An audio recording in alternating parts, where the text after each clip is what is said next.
नमस्कार बच्चों, साधना चैनल में आप सबका स्वागत है। बच्चों, आज हिंदी व्याकरण के अंतर्गत हम आपको समास स्पष्ट कर रहे हैं। समास शब्द निर्माण का एक अंग है।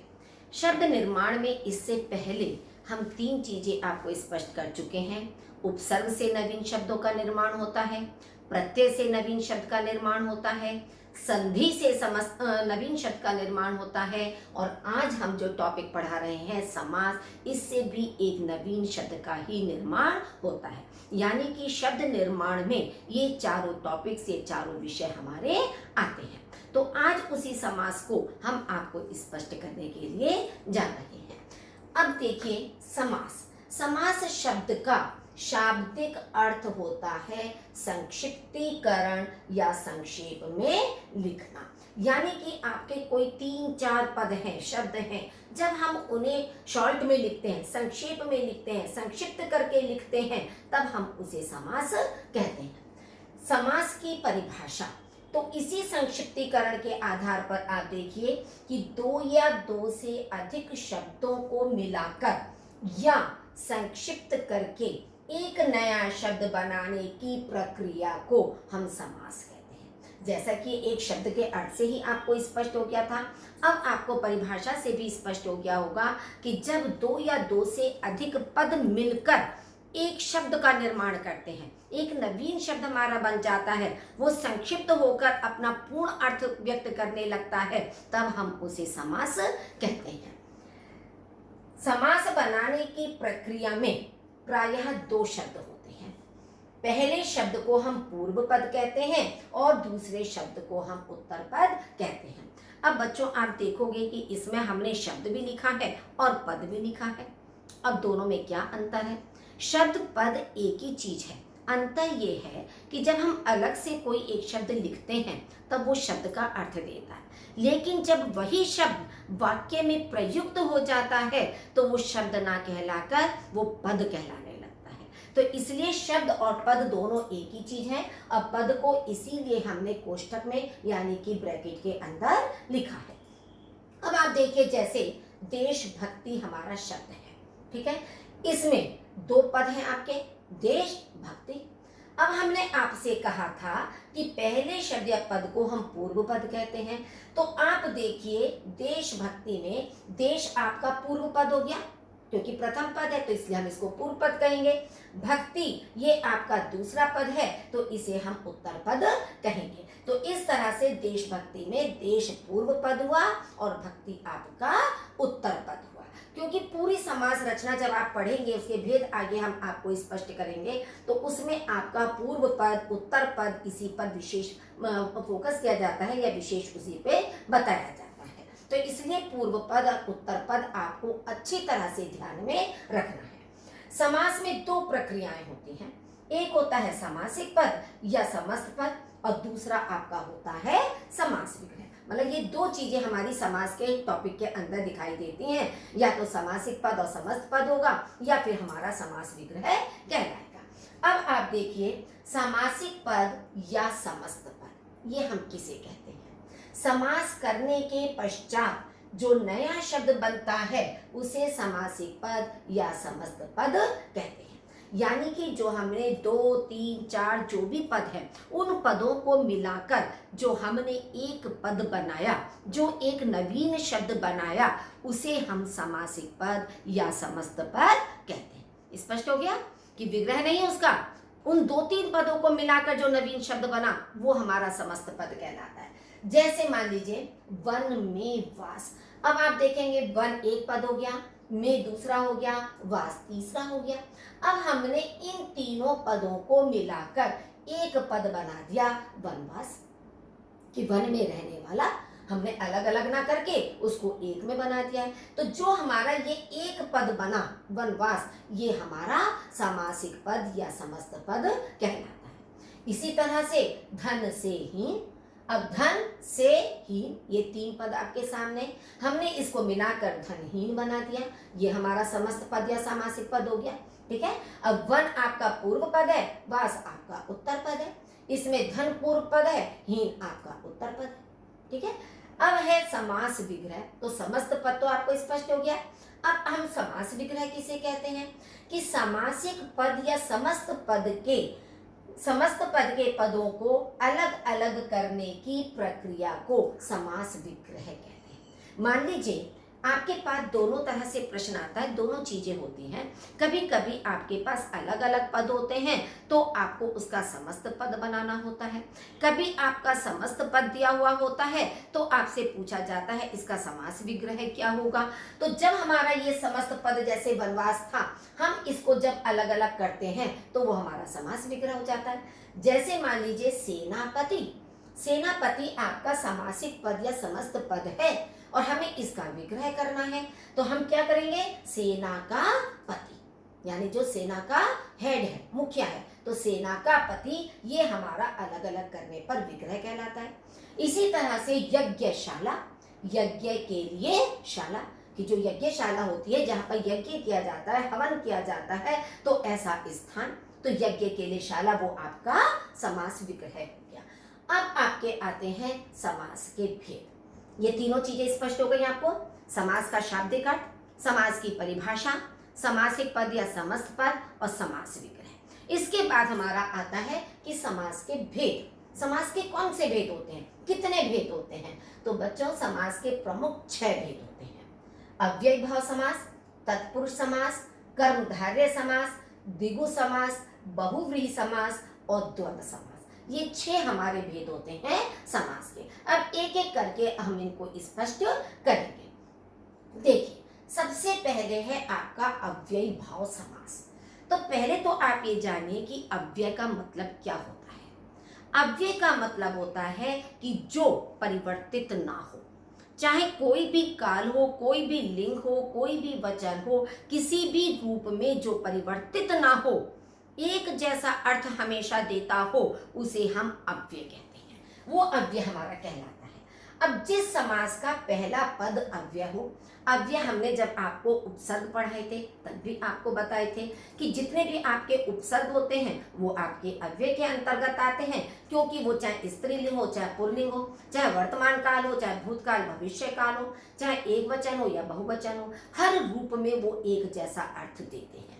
तो जिस समास का पहला पद अव्यय तथा प्रधान हो, प्रधान का मतलब मुख्य हो, और इससे बना सामासिक पद भी अव्यय का कार्य करता है, उसे हम अव्ययी भाव समास कहते हैं। यानी कि 2 चीजें आपको याद रखनी है कि जिस समास में प्रथम पद आपका अव्यय होगा और दूसरा पद प्रधान होगा, वह हमारा अव्ययी भाव समास के अंतर्गत आता है। अब उदाहरण से आप समझिए, आजीवन।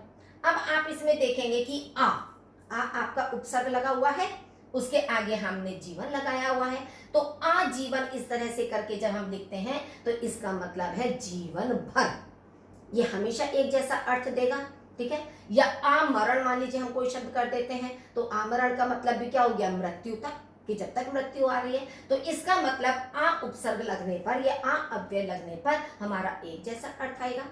यथाशक्ति, यथा भी हमारा उपसर्ग है, यथाशक्ति यानी शक्ति के अनुसार, यथा काल, काल के अनुसार, यथा क्रम, क्रम के अनुसार, यथोचित, जैसा उचित हो, तो यथा भी हमारा उपसर्ग है और ये भी एक जैसा अर्थ हमारा दे रहा है। प्रतिक्षण, प्रत्येक क्षण। अब प्रति से आप देखिए, प्रतिदिन कर सकते हो, प्रतिमास कर सकते हो, प्रतिपल कर सकते हो, यानी प्रति का मतलब है प्रत्येक, हर एक, तो ये भी हमेशा आपका एक ही जैसा अर्थ देगा क्योंकि ये अव्यय है आपका।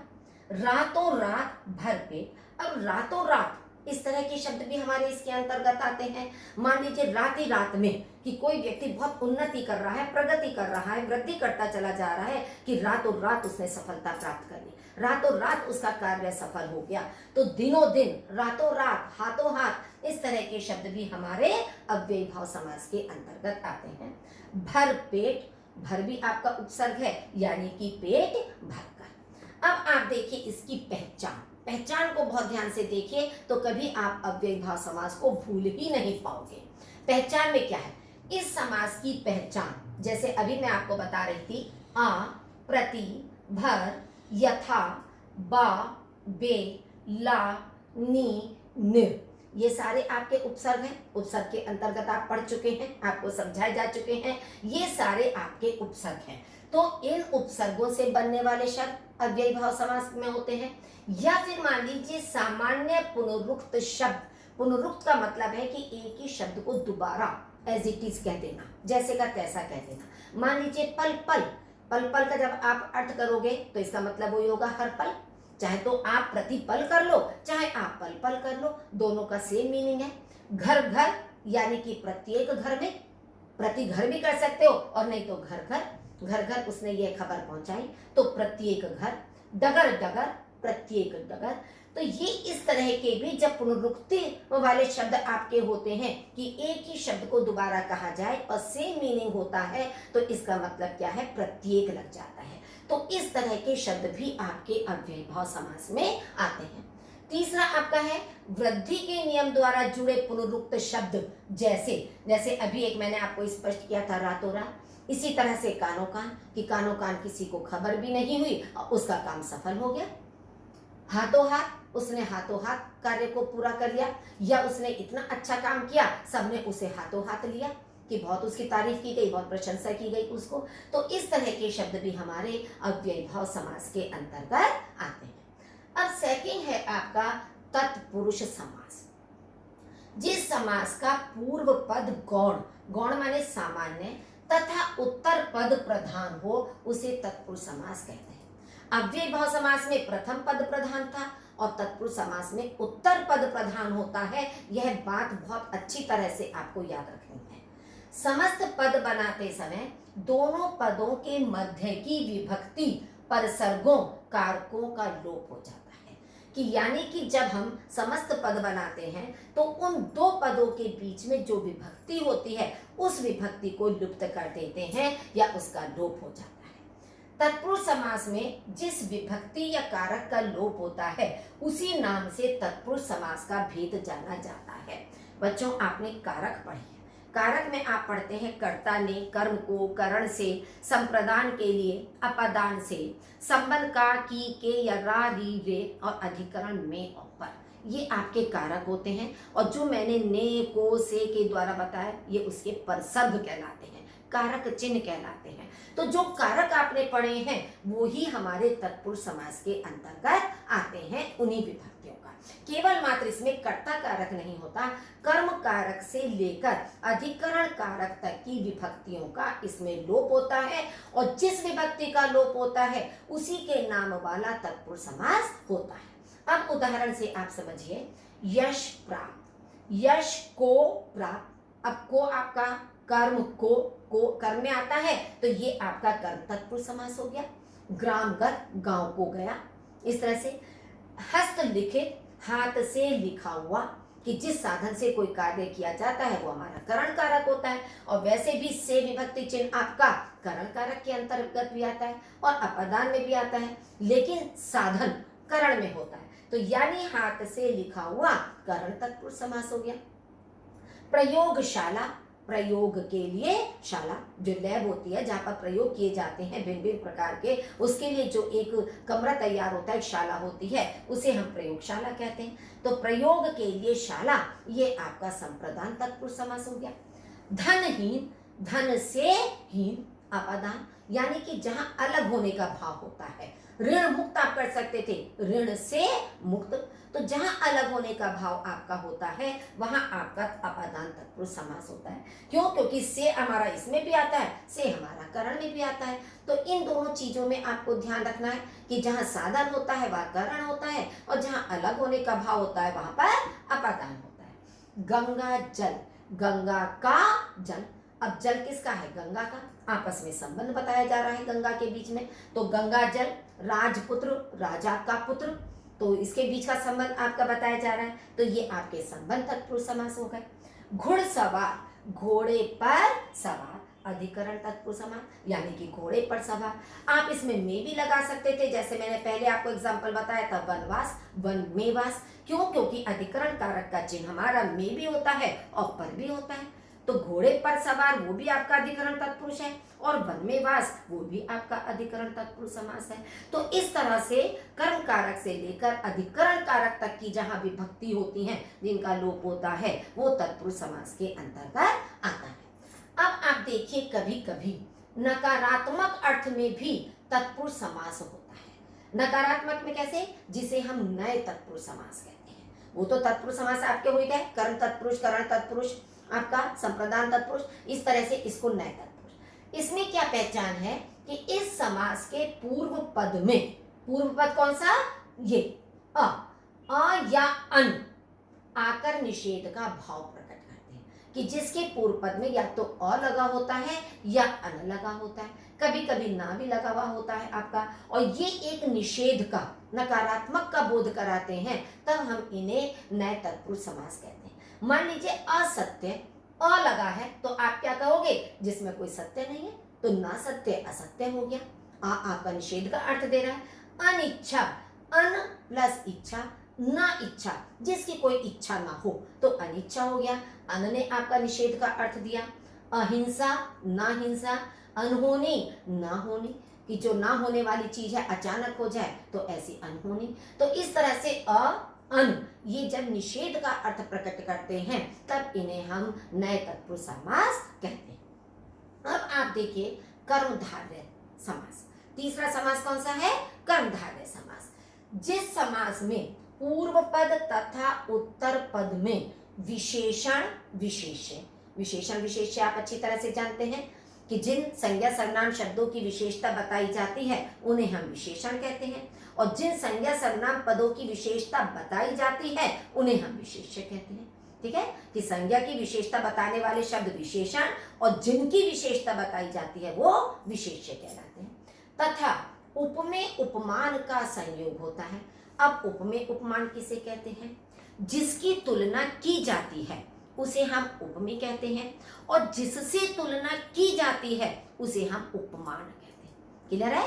कि जिसकी तुलना हम कर रहे हैं उसे उपमेय, और जिससे तुलना की जाती है उसे उपमान कहते हैं। मान लीजिए कमल नयन, कमल के समान नयन, तो हमने नेत्रों की तुलना किससे की? कमल से की, तो नेत्र हमारे उपमेय हो गए, क्योंकि उसकी तुलना कर रहे हैं, किससे कर रहे हैं? कमल से, वो हमारा उपमान हो गया। तो इस तरह से जिस समास में पूर्व पद और उत्तर पद में विशेषण विशेष्य उपमेय उपमान का संयोग होता है, उसे कर्मधारय समास कहते हैं। अब जैसे नीलकंठ, नीला है जो कंठ। अब नीला आप देखेंगे गुणवाचक विशेषण है। नीला रंग, रंग कोई सा भी हो सकता है, लाल, हरा, सफेद, काला, पीला, गोरा, सांवला, कोई भी हो सकता है। तो नीला हमारा विशेषण है, और कंठ विशेष्य है, क्योंकि कंठ की विशेषता बताई जा रही है नीला। महात्मा, महान है जो आत्मा, महान विशेषण है, आत्मा विशेष्य है, क्योंकि आत्मा की विशेषता क्या बता रहा है? महान है। चरण कमल, चरण रूपी कमल। अब उपमेय उपमान, नरसिंह, नर रूपी सिंह, ये उपमेय उपमान हो गया। क्यों? क्योंकि चरण की तुलना हम किससे कर रहे हैं? कमल से कर रहे हैं, तो चरण उपमेय हो गया, कमल उपमान हो गया। नर रूपी सिंह, मनुष्य की तुलना किससे कर रहे हैं? सिंह से कर रहे हैं, तो नर हमारा उपमेय हो गया, सिंह हमारा उपमान हो गया। चंद्रमुख, चंद्रमा के समान मुख। अब आप देखेंगे दोनों में चीज तो एक ही जैसी है, क्योंकि यहाँ पर भी हम चंद्रमा के समान बता रहे हैं कि मुख की तुलना हम चंद्रमा से कर रहे हैं, चंद्रमा के समान मुख। लेकिन इसमें उपमान पहले आया है, उपमेय बाद में आया है। इसमें उपमेय पहले आया है, उपमान बाद में आया है। ऐसे ही लास्ट है आपका कनक लता, कनक समान लता, मतलब सोने के समान लता, कनक के समान लता, उपमान और उपमेय हो गया है। तो आप इसमें एक गौर ये कीजिए कि मान लीजिए, चलिए हम स्पष्ट पहचान में भी आपको बताते हैं कि जैसे मान लीजिए विशेषण विशेष्य वाले समस्त पद का विग्रह करने पर है जो, आपका पहले वाले में है जो निकला था, नीला है जो कंठ, तो है जो शब्द है आपका, वो आपका किस में आता है? विशेषण विशेष्य में आता है। क्लियर है? कि नीला है जो कंठ, कृष्ण सर, काला है जो सांप, तो है जो आपका विशेषण विशेष्य में आता है। उपमेय उपमान वाले समस्त पद का विग्रह करने पर रूपी शब्द लगता है। वहां आपने देखा था उसी तरह से कि रूपी शब्द में लगाया नर रूपी सिंह, कि अगर आपका उपमेय पहले आ रहा है उपमान बाद में आ रहा है, तो वहां जब आप विग्रह करेंगे तो रूपी शब्द का प्रयोग करेंगे। फिर उपमान उपमेय का विग्रह करने पर कि यदि आपका उपमान पहले आ रहा है, उपमेय बाद में आ रहा है, तो उसमें आप के समान करेंगे। जैसे घन के समान श्याम, ठीक है, तो उसमें के समान आएगा। ये तीन चीजें आपकी विग्रह करने पर आपको ध्यान रखना है कि विशेषण विशेष्य में है जो, उपमेय उपमान में रूपी, उपमान और उपमेय में के समान, ये आप विग्रह करने पर शब्दों का प्रयोग करेंगे। तो इस तरह से ये आपका कर्मधारय समास हुआ। नेक्स्ट आपका फोर्थ है द्विगु समास। जिस समास का पूर्व पद संख्यावाची होता है, संख्या कोई भी हो सकती है, 1 2 3 4 5 6 7 8 9, कोई भी संख्या हो सकती है। तो जिस समास का पूर्व पद यानी पहला पद संख्यावाची होता है तथा जिसके समस्त पद का विग्रह करने पर समाहार या समूह आदि का प्रयोग किया जाता है, उसे हम द्विगु समास कहते हैं। तो आपकी सबसे अच्छी पहचान क्या है कि प्रथम पद आपका संख्यावाची होता है। लेकिन इसमें एक चीज ये ध्यान रखिए कि संख्या केवल 1 से 9 तक की संख्या आपकी द्विगु समास में आती है। अगर इसके बाद आपकी 10 से लेकर 100 तक की संख्या आती है, वो द्विगु समास में नहीं आएगी। क्यों? क्योंकि वो 2 अंकों को मिलाकर, 2 संख्याओं को मिलाकर बन रहा है। अगर हम 10 कहते हैं तो 10 हमारा किससे बन रहा है? 1 और 0 को मिलाकर। 11 आपका 10 और 1 को मिलाकर। 22 आपका 20 और 2 को मिलाकर बन रहा है। तो जहां 2 संख्याओं से आपका बनेगा शब्द, वो आपका द्विगु समास में नहीं आएगा, वो आपका द्वंद्व समास में पहुंच जाएगा। क्यों? क्योंकि वहां पर 2 को मिलाकर हो रहा है। सिर्फ आपको ध्यान रखना है 1 से 9 तक की संख्या ही आपकी द्विगु समास के अंदर आएगी। अब उदाहरण है तिरंगा। तिरंगा का मतलब 3 रंगों का समाहार, कि 3 रंग जिसके अंदर है, 3 रंगों का समाहार जिसमें है, वो हमारा तिरंगा कहलाता है। नव रस, 9 रसों का समाहार, तो नव रस हो गया आपका। 2 पहर, 2 पहरों का समूह, कि जहां 2 पहर होते हैं वहां पर आपका 2 पहरों का समूह हो गया। तो ये आपको संख्या में ध्यान रखना है कि प्रथम पद आपका संख्यावाची होना चाहिए। चवन्नी, 4 आनों का समूह, 1 आने में 6 पैसे होते हैं और 6 इंटू 4, 6 इंटू 4 आप करेंगे तो आपकी चवन्नी बन गई। अठन्नी है तो 8 आनों का समूह हो जाएगा। अब आपका है बहुव्रीहि समास। जिस समास में ना पूर्व पद प्रधान होता है और ना उत्तर पद प्रधान होता है। अभी तक हमने जो 5 समास पढ़े उसके अंतर्गत, 4 समास हमने जो पढ़े उसमें हमने देखा कि पूर्व पद और उत्तर पद दोनों होते हैं। लेकिन ये एक ऐसा समास है कि जिसमें हम कह रहे हैं कि ना तो पहला पद प्रधान होता है, ना ही इसमें कोई उत्तर पद प्रधान होता है, बल्कि दोनों मिलकर किसी तीसरे पद की ओर संकेत करते हैं, उसे हम बहुव्रीहि समास कहते हैं। कि जब हम उसका विग्रह करते हैं समस्त पद का, तो समस्त पद का विग्रह करने पर जब कोई हमारा तीसरा पद और उसमें निकल कर आता है, तब हम उसे बहुव्रीहि समास कहते हैं। देखिए एग्जाम्पल से आप समझेंगे कि घन श्याम, घन के समान श्याम वर्ण है जिसका, अर्थात कृष्ण। हम कृष्ण के लिए घनश्याम शब्द प्रयुक्त करते हैं। अब यहाँ पर आप अंतर क्या देखेंगे? और भी कई सारे एग्जाम्पल हैं, पहले मैं क्लियर कर देती हूँ, फिर मैं आपको अंतर बताती हूँ। कि घन के समान श्याम वर्ण है जिसका, अर्थात कृष्ण, तो यानी कि घन हमारा पूर्व पद है, श्याम हमारा उत्तर पद है।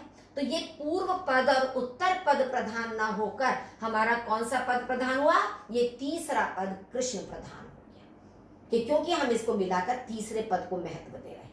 इसी तरह से तिरंगा 3 रंगों का समाहार है जिसमें, अर्थात भारतीय राष्ट्र ध्वज, हमारा जो राष्ट्रीय ध्वज है उसमें 3 रंग हैं आपके। तो यही एग्जाम्पल अभी हमने आपका द्विगु समास में लिया था, लेकिन हमने उसका विग्रह केवल क्या किया था? 3 रंगों का समाहार। हम इतना ही विग्रह करेंगे तो वो द्विगु समास बन जाएगा, और अर्थात करके जब हम तीसरा पद लेकर आएंगे तो यह हमारा बहुव्रीहि समास बन जाएगा। ठीक है, इसी तरह से हम पहले वाले में भी कर सकते थे, घन के समान है जो श्याम, विशेषण विशेष्य हो जाता आपका, तो वो आपका बन जाता कर्मधारय समान। या घन के समान श्याम कर देते तो भी आपका बन जाता उपमान उपमेय होने पर आपका कर्मधारय समास हो जाता। लंबोदर, लंबा है उदर जिसका, अर्थात गणेश। गणेश जी का उदर लंबा होता है, तो ये उनकी विशेषता बताई गई। अगर हम केवल इसका विग्रह करते, लंबा है उदर जिसका, केवल हम इतना करते तो लंबा हमारा विशेषण हो जाता, उदर विशेष्य हो जाता, ये हमारा कर्मधारय समास हो जाता। त्रिनेत्र, तीन है नेत्र जिसके अर्थात शिव, तो शिव हमारा तीसरा पद हो गया, तीन पूर्व पद है, नेत्र हमारा उत्तर पद है, ये दोनों प्रधान ना होकर तीसरा पद शिव आपका प्रधान हो गया। ये आपका द्विगु समास में भी आ जाता था, तीन नेत्रों का समाहार, तो ये आपका द्विगु समास बन जाता। अंशुमाली, अंशु कहते हैं किरणों को, कि अंशु है माला जिसकी या किरणें हैं माला जिसकी, अर्थात सूर्यदेव। सूर्यदेव को अंशुमाली कहा जाता है क्योंकि उनकी जो किरणें हैं वो एक माला के समान उनके गले में पड़ी हुई होती है, तो ये आपका सूर्यदेव तीसरा पद आ गया। अब आप देखेंगे कि एक हमने पंक्ति में नोट आपको दिया है पहचान के लिए, विग्रह के आधार पर एक ही शब्द दो अलग अलग समासों का हो सकता है। जैसे इसमें सारे एग्जाम्पल अधिकांश हमने वही लिए हैं आपको अंतर बताने के लिए कि घनश्याम आपका कर्मधारय का भी हो सकता है और आपका बहुव्रीहि का भी, तिरंगा आपका द्विगु समास का भी हो सकता है, बहुव्रीहि समास का भी, लंबोदर आपका कर्मधारय समास में भी हो सकता है, बहुव्रीहि समास में भी, त्रिनेत्र आपका द्विगु समास में भी हो सकता है और बहुव्रीहि समास में भी हो सकता है। तो जैसा आप विग्रह करेंगे उसी के अनुरूप आपको समास का भेद उसके अंदर बताना है। तो एक ही समस्त पद का या एक ही एग्जाम्पल को हम दो समासों के अंदर भी ले सकते हैं। ये आपको ध्यान रखना है कि जब आपके बहुविकल्पी प्रश्न आते हैं तब आपको देखना है कि उसका कौन सा विग्रह उसमें दिया हुआ है या किस विग्रह के आधार पर हमसे उसका भेद पूछा गया है। नेक्स्ट है आपका लास्ट, द्वंद्व समास। जिस समास में दोनों पद प्रधान, इसमें कोई गौण, कोई प्रधान नहीं होता, कोई तीसरा नहीं होता, बल्कि इस समास के दोनों पद यानी कि पूर्व पद और उत्तर पद दोनों ही प्रधान होते हैं और इसका विग्रह करने पर दोनों पदों के बीच में और, या, तथा आदि शब्दों का प्रयोग किया जाता है। कि जब हम दोनों पदों को अलग अलग करते हैं तो उसके बीच में हम और, या, तथा इनका प्रयोग करते हैं, उसे हम द्वंद्व समास कहते हैं। उदाहरण, ठंडा गर्म, ठंडा या गर्म, ठंडा गर्म आपका एक साथ लिखा है, धर्माधर्म, धर्म और अधर्म, अधर्म के देखिए अ की मात्रा आपकी धर्मा में आगे मिलाकर लिखा गया, तो धर्म और अधर्म, माता पिता, माता और पिता, जीत हार, जीत या हार। इसमें आप अधिकांश क्या देखेंगे कि पहचान मैंने नीचे आपको स्पष्ट भी की है कि इसके पूर्व पद और उत्तर पद के बीच में योजक चिन्ह लगा होता है। अधिकांश आप देखेंगे कि जितने भी शब्द हैं आपके, ये तो हमने मिलाकर लिखा है इसलिए योजक चिन्ह आपको नहीं दिखाई दे रहा है, लेकिन ये अलग अलग करके धर्म अधर्म हो गया। लेकिन अधिकांश आप देखेंगे जैसे ठंडा गर्म, माता पिता, जीत हार, ऊंच नीच, भाई बहन, सुख दुख, लाभ हानि, इस तरह के शब्द होते हैं, इन सब के बीच में योजक चिन्ह का लगा हुआ होता है। ये हमारी सबसे बड़ी पहचान है द्वंद्व समास की। दूसरी पहचान क्या है, दोनों पद विलोम पद हो सकते हैं, कि आप जैसे ठंडा गर्म विलोम पद हो गए, भाई ठंडा और गर्म दोनों अपोजिट हो गए एक दूसरे के, इसी तरह से धर्माधर्म, धर्म और अधर्म दोनों आपके विलोम शब्द हो गए। तो इस तरह के विलोम शब्द आपके जो हैं वो आपके द्वंद्व समास के अंतर्गत आते हैं। तीसरा आपका क्या है, दोनों पद एक दूसरे के पूरक हो सकते हैं, कि एक के बिना दूसरा अधूरा है। मान लीजिए एग्जाम्पल हमने आपको दिया दाल रोटी, अब दाल आपने बनाई है तो दाल के साथ या तो चावल होगा या रोटी होगी, अकेले दाल का तो कोई अस्तित्व नहीं है। तो दाल रोटी ये एक दूसरे के ऊपर निर्भर है, एक दूसरे के पूरक है। तो इस तरह के शब्द भी हमारे इसके अंतर्गत द्वंद्व समास के अंदर आते हैं। हालांकि इसमें भी आप योजक चिन्ह का प्रयोग कर सकते हो और एक दूसरे के पूरक भी होते हैं। तो इस तरह के शब्द हमारे द्वंद्व समास में आते हैं। बच्चों, आशा करती हूँ कि आपको आज समास अच्छी तरह से स्पष्ट हो गए होंगे। क्यों?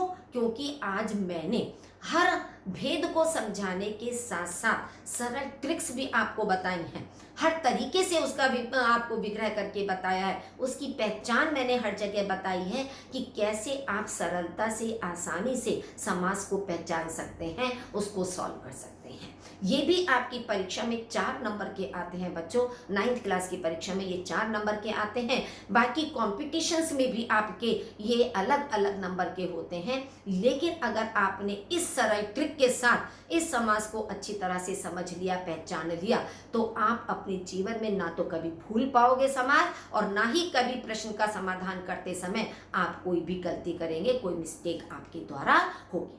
बच्चों, अब इससे नेक्स्ट कक्षा में हम इसका एक प्रैक्टिस पेपर सॉल्व करेंगे, जिससे आपको समास और अच्छी तरह से स्पष्ट हो जाएंगे। उसको भी आप देखना ना भूलें, अवश्य देखें उसको और उसको भी समझने की कोशिश करें। अगर अभी तक आपने मेरे चैनल को सब्सक्राइब नहीं किया है तो जल्दी से उसे सब्सक्राइब कर दीजिए और अपने फ्रेंड्स के साथ भी उसे शेयर कीजिए, ताकि आपके मित्रों को भी उसका अधिक से अधिक लाभ मिल सके। धन्यवाद।